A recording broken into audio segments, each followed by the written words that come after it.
জনাব তারেক রহমানের সিদ্ধান্ত নিতে হবে উনার দলে কি উনি সন্ত্রাসীদের পুষবেন, মারবেন নাকি তাদেরকে বহিষ্কার করবেন।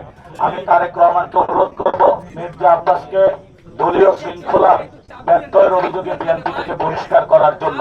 নেতা কর্মীদের উপরে আঘাত শুরু করে আমি সবাইকে নির্দেশনা দিই যে আপনারা সবাই ধৈর্য ধারণ করেন। আমরা একটি বাংলাদেশের গণতান্ত্রিক পরিবেশের জন্য, গণতন্ত্রকে বাংলাদেশে এস্টাবলিশ করার জন্য এসেছি। আমরা আমাদেরকে অনেকে মারবে, হামলা করবে, আমরা শান্তিপূর্ণ ভাবে ইলেকশনের 12 তারিখ ঘোষণার ডেট রয়েছে সেই পর্যন্ত যাব। পরবর্তীতে আরো অনেকজন একসাথে এসে সন্ত্রাসী কায়দায় আমাদের উপর হামলা শুরু করে। আমি সেখানে সবার সামনে দাঁড়িয়ে বলি আপনারা সবাই শান্ত থাকুন। এর মধ্যে কলেজের যারা সাধারণ শিক্ষার্থী তারা আতঙ্কিত হয়ে পড়ে এবং এরপরে আমাদেরকে পাটকেল নিক্ষেপ শুরু হয়। এরপরে তারা ডিম নিক্ষেপ শুরু করে। তখন প্রশাসনের পুলিশ বাহিনী আসে। প্রশাসনের পুলিশ বাহিনী যখন এখানে আমাদেরকে জানালো যে আমরা আপনাদের প্রোটেকশনের জন্য এসেছি, কিন্তু পুলিশের সামনেই আমাদের যারা ভাইরা রয়েছে ভাইদের উপরে তারা উপর্যুপ করে হামলা করা শুরু করলো। কিল, ঘুষি, লাঠি, ইট দিয়ে তারা আঘাত শুরু করলো এবং সবার উপরে হলো ডিম নিক্ষেপ শুরু করলো।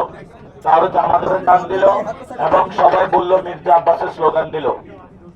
আমি ঢাকা 8 আসন এবং বাংলাদেশের কাছে আজকে একটি বিচার রাখতে চাই। আমি সন্ত্রাসীর বিরুদ্ধে দাঁড়িয়েছিলাম, চাঁদাবাজদের বিরুদ্ধে দাঁড়িয়েছিলাম, দুর্নীতির বিরুদ্ধে দাঁড়িয়েছিলাম।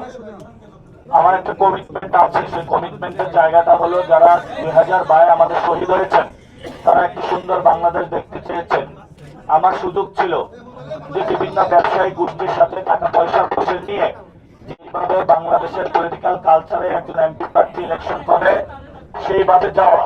কিন্তু যখন আমি ক্যাম্পেইন শুরু করেছিলাম সবাই আমাকে একটি কথা বলেছে, এটা শহীদ ওসমান হাদি ভাইয়ের পবিত্র আসন, এই আসনে আপনি দুর্নীতি, চাঁদাবাজি কোন জিনিসের সাথে ইনভলভ হতে পারবেন না এবং হাদি ভাই যেভাবে ক্যাম্পেইন করেছে ওইভাবে ক্যাম্পেইন করতে হবে।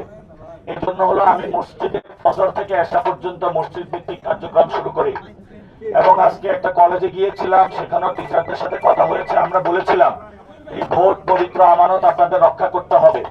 কিন্তু যখন হাবিবুল্লাহ বাহারে গিয়েছিলাম আমরা আগে শুনেছিলাম হাবিবুল্লাহ প্রিন্সিপাল যিনি আওয়ামী লীগের আমলে নিয়োগকৃত এবং সেখানে প্রশ্ন বাণিজ্য হয়ে থাকে, সন্ত্রাসী কার্যক্রম অনেক আগ থেকেই চলে এবং সেই গভর্নিং বডি হলো মির্জা আব্বাস সাহেব বসিয়েছেন।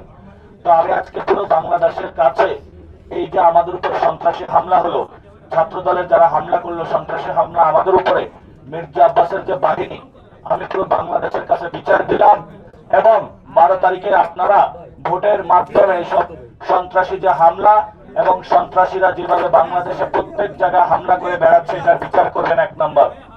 2 নম্বর, জনাব তারেক রহমানের সিদ্ধান্ত নিতে হবে উনার দলে কি উনি সন্ত্রাসীদের পুষবেন, মারবেন নাকি তাদেরকে বহিষ্কার করবেন। আমি তারেক রহমানকে অনুরোধ করব মির্জা আব্বাসকে দলীয় শৃঙ্খলা ব্যত্যয়ের অভিযোগে বিএনপি থেকে বহিষ্কার করার জন্য।